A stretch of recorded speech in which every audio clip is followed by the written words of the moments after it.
The farmhouse stood hunched against the perpetual Highland wind, 5 miles outside Dulnane Bridge.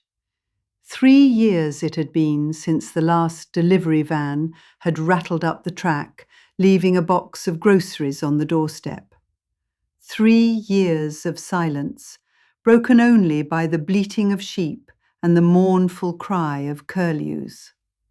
Then, on November 17th, the silence shattered. 3999 calls, each traced to the same desolate location, each offering nothing but the chilling static of an open line. Sergeant MacLeod, a man weathered by years of service and a landscape that refused to yield its secrets easily, led the team. The forced entry was almost unnecessary.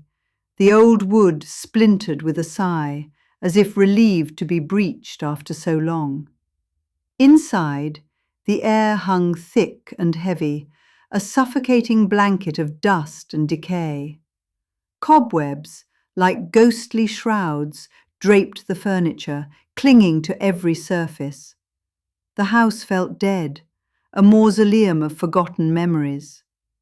They moved through the rooms, their boots crunching on the debris of neglect. Each room told the same story, of abandonment, of a life abruptly halted. The kitchen, with its rusting appliances and mouldering food, the living room, where newspapers lay yellowed and brittle on the floor.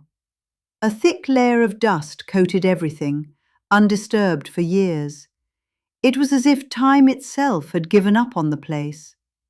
Then they found it, a bedroom, a stark, jarring contrast to the rest of the house.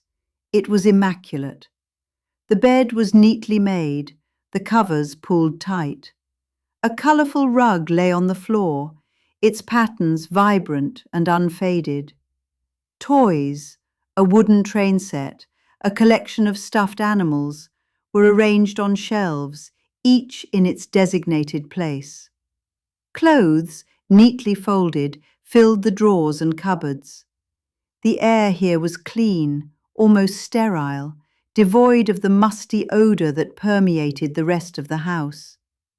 This was a child's room, a young boy's room, and it was perfectly preserved, as if waiting for its occupant to return.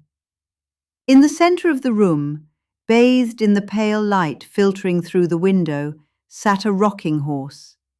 Its painted eyes stared blankly ahead, its wooden body gleaming. MacLeod approached it cautiously, a knot of unease tightening in his stomach. He reached out, his hand hovering over the horse's mane. As his fingers brushed against the smooth wood, a low, rhythmic creaking filled the room. The rocking horse began to move. Slowly at first, then with increasing speed, it rocked back and forth, back and forth. The sound echoed in the silence, a chilling counterpoint to the stillness of the house. MacLeod recoiled, his heart hammering. He looked around the room, searching for the source of the movement, but there was nothing. No hidden mechanism, no draft, nothing to explain the inexplicable. The rocking horse continued its relentless motion, its painted eyes seeming to fix on MacLeod.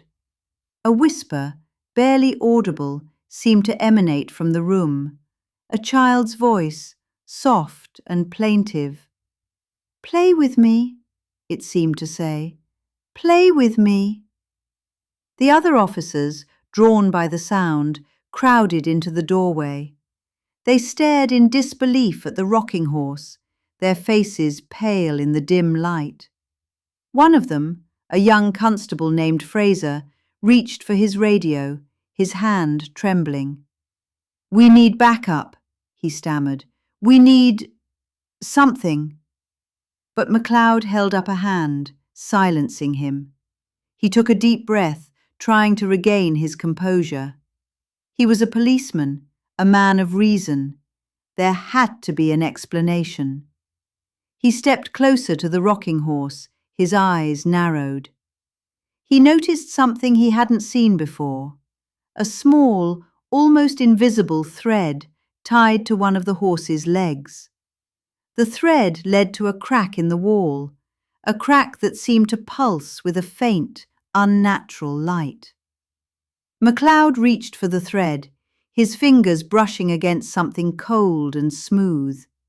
He pulled gently, and the thread came free, snapping with a faint, almost imperceptible sound. The rocking horse stopped. The creaking ceased. The room fell silent once more. MacLeod looked down at the thread in his hand. It was unlike anything he had ever seen. Thin as a spider's silk, yet impossibly strong, it seemed to shimmer with an inner light. He felt a sudden, overwhelming sense of dread, a feeling that he had stumbled upon something ancient and malevolent.